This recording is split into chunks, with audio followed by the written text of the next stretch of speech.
Just because you're playing a strong character does not mean you're guaranteed the win. Today we're going to watch some duels from the perspective of the Shinobi, one of the more controversial characters in For Honor.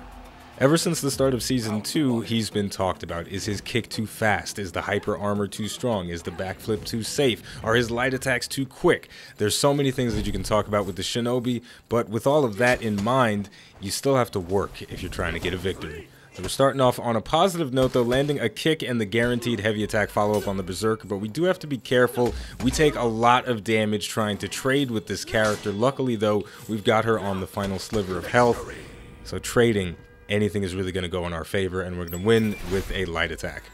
Now this is a pretty challenging matchup for any character in the game. I think the Shinobi is very difficult to fight because of his superior range and the backflip that makes a lot of his attacks incredibly safe, basically untouchable, but the Berserker gives him a run for his money. Her attacks hurt, and she can trade through a lot of his damage, like his ranged attacks, just by swinging for the fences. And we landed a guard break there, which is something that you very rarely see at all, whether it's the ranged guard break or a normal guard break. A lot of people just tech out of those, but sometimes you don't expect it and you get caught off guard. We've got our opponent on the final sliver of health, whittling her down little by little with those light attacks, but she's going on the offensive and gonna catch us with a zone attack. The Berserker is a phenomenal character for turning on the pressure and squeezing out that clutch victory. But here's the thing, man. Playing as the Shinobi and having a conversation about the Shinobi is incredibly difficult because it's a hot topic, right? If you play a character that gets utterly outclassed by the Shinobi, then you're going to hate it with a passion. Whereas if you play someone like the Berserker as your main, maybe even the Gladiator, and you can deal with his range, you can deal with his mobility a little bit better, you're not going to be so angry and so viscerally frustrated by the capabilities of this character when you fight him. Berserker tapped herself out of stamina there. Unfortunately, our heavy attack not going to connect in time. We were being a little bit conservative. We could have tried to parry that, but if it connected, that would have meant the execute for our opponent. In the end, the safe maneuver is going to prove to be the better one. Now, as of right now, the counter guard break is the biggest weakness in my opponent's gameplay. It's going to be interesting to see if we continue to exploit that or if we find another way to scrape out the final round victory, as we are on match point. Starting off with a ranged heavy attack. Those things aren't too quick and they're very punishable, but sometimes will catch people off guard, and we're just getting pecked down with light attack after light attack. Getting fed up, gonna kick her in the face, tell her to stop those shenanigans. The zone attack gonna come out. Unfortunately, not gonna secure a parry on the final hit of the zone. That would have surely given us the win. You know, it could be an off day for me just as well as it could be an off day for my Berserker opponent, missing those counter guard breaks. You never know. Another zone attack coming out. Still, again, not gonna get the parry on the final hit. Or you can actually get the parry on any one of the following hits if you block the first one. A zone attack gonna come out a third time, and this time it's followed by a light attack on the side, and that's gonna put us down. So, you know, if at first you don't succeed, try a second and third time, and it will probably work out in the end. It's always a little bit disappointing to sit on match point for longer than you have to, just thinking to yourself, ah, this could have been over if I didn't fuck up so bad. It's a bit of a downer on your mental state. Now, we landed a guard break on the dodge attempt, getting that a second time. We're not even doing the double dash, so those dodges are completely unnecessary, giving us a huge lead early on the unblockable attack coming out from the Berserker.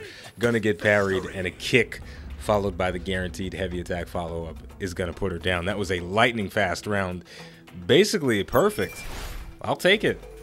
Overall, I think that was a pretty solid match. We saw a lot of mistakes on both sides of the table. There were plenty of missed parry opportunities, missed opportunities for big damage from myself, and the Berserker in the final round must have had some jitters going through his or her system, and dodging preemptively, allowing me to catch those with guard breaks, was her demise. Moving into our second and final match for the day, we're going Shinobi versus Musha. The Musha is, without a doubt, one of the weakest characters in For Honor, but that does not mean the person handling him is a pushover. Some of the most skilled players in the game are willing to take a chance at using someone subpar or suboptimal to show that they have what it takes. And we're off to a pretty big deficit in the first round. On our last two segments of health, the Musha making a big lead for himself. His attacks are very quick and difficult to defend against for a reflex guard, especially one that diminishes as quickly as the Shinobi's. The ranged guard break gonna get countered, and we're gonna get thrown to the ground because of it.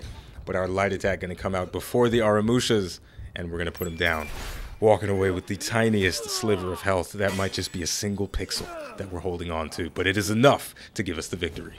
So this is going to be a battle of the fast attacks. Both of us are looking to interrupt and whittle down the other person and get them as frustrated and confused as possible as to which direction the attack is going to come from. Keeping our distance, but the Aramusha going to jump in, close the gap, deflecting and attack. That's definitely something risky to do against the Aramusha, as all of his attacks can be feinted. You never know when it's going to be canceled into a guard break, and if you make the mistake, if you read him wrong, you get punished pretty severely. The Shinobi does not have a lot of health to play with. And just like that, we're dead. Now really, it's unfortunate that what got us killed in that round was trying to be fancy. You know, we got a deflect. We chose, instead of going for the guaranteed light attack follow-up, to kick the Aramusha and followed up with a heavy attack, which was parried. Some people will tell you that the heavy attack is guaranteed if you use it in a different direction from where you deflected. I deflected a top attack through the heavy from the side, and it still got parried, so I don't really know what's real anymore. So we're going to move into the next round and see what the outcome is. Keeping our distance to start things off, charging up the heavy, throwing it out, and it is going to connect. Dashing forward, not throwing out the kick. The Aramusha going to dodge instinctively, and we went for the guard break. Could have gone for the guard break a second time, but we chose to go for a light attack, try to mix things up.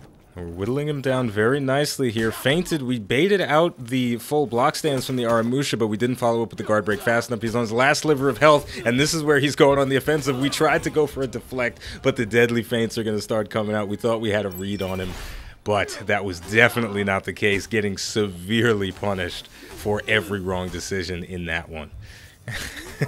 You know, the answer to anything the Aramusha does is to just block, but sometimes you get into this headspace where you think you know what your opponent's going to do, and it turns out you don't know shit. So we're going to have to be a lot more careful in these coming rounds, because my opponent does have match point, this time late with the deflect. Thankfully, though, we secured a parry on the following attack, which is giving us an opportunity to make a comeback. The health bars are pretty much even at this point, trying to create some space. Throwing out the charged heavy, it is going to get blocked this time. Backing away slowly, the Aramusha sending out a heavy attack, but he was a little bit too far away. The Shinobi excels at creating excessive amounts of space. He's got an incredibly high walking speed, so even when you're locked on target, you can create extra space and play the range game even without charging up those heavy attacks. You can cause your opponent to whiff and then chop him up a little bit with those sickles. Moving into round number 5, the battle for the rice fields is getting intense, landing a parry on the side heavy. Those are always dangerous, like I mentioned before. They could be feinted at any time. We've got to make sure to hold that off till the final second when the sword is just about to connect with our face. That's the only time it's safe to parry. Health bars are pretty much even. Baited out another full block stance, but we're not feinting into a guard break, so we can't really take advantage of that. The Aramusha getting spooked by the double dash, getting caught with the guard break. Put him on his last segment of health. He fully committed to his zone attack. The unblockable portion got parried, and we walked away with the victory. Uncle Ben would be very proud of us for having some pretty solid reactions in the final round when it really mattered.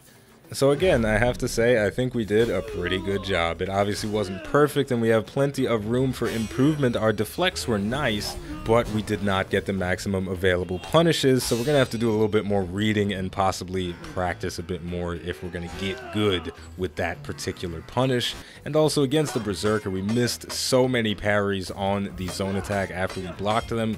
We got to keep that in mind for next time. So, with all of that said, the name of the game is For Honor. The name of the channel is iBluairJgR. If you enjoyed this video, don't forget to like, subscribe, and leave a comment. Let me know how you feel about the Shinobi. Do you love him? Do you hate him? At the very least, I'm willing to bet you don't like him very much. Thank you for watching, and I'll see you next time.